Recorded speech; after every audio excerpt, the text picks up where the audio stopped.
Well, despite a CDC moratorium aimed at preventing evictions during the coronavirus pandemic, 10 Investigates found a steady stream of eviction cases being filed in court.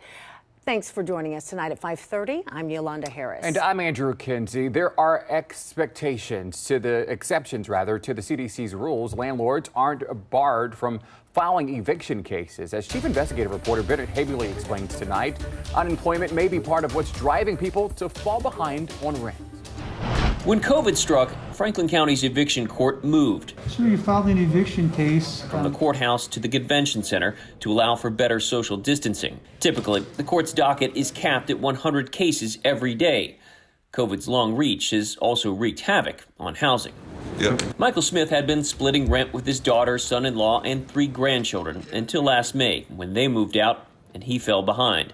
Just before the pandemic hit, he tells me he was laid off from his roofing gig. So I've been handling this $1,300 rent up until August is when I finally got behind it. We came here trying to get a sense of the financial burden some are shouldering 1 year into the pandemic. Smith was one of the few tenants willing to talk to us on camera. It looks like the case was set April 9th. But more than half a dozen others told us similar stories off camera of COVID layoffs, furloughs, and falling behind while fighting for unemployment benefits. Not only all of that, but there aren't too many renters who want to accept a new applicant who's getting unemployment. So that's the rock and the hard place of my situation is I can't even reapply anywhere because of the income that I have now doesn't reflect roofing income.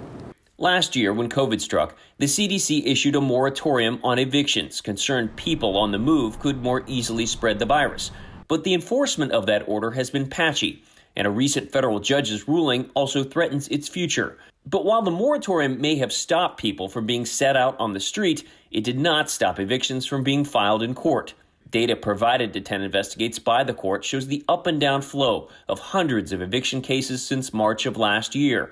Notice the new uptick in filings of more than 1,600 in March and more than 1,000 last month.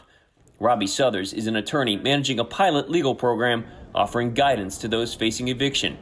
He's seen a common theme. So unemployment's by far the biggest challenge that people are facing right now. Landlords like Ray Jeffries are trying to stay afloat too. He tells me he doesn't like having to file evictions, but has bills to pay. And for some landlords to know that they need the money, and that has hurt.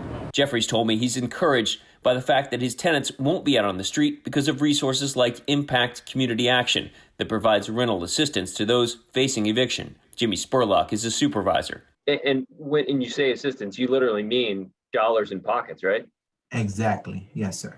Spurlock told me that Impact has more than $30 million in rental assistance available. It's been a lifeline in a year few could have predicted. The process means there's help for those who may have been forced to find a new place to call home. Bennett Haberly, 10 Investigates.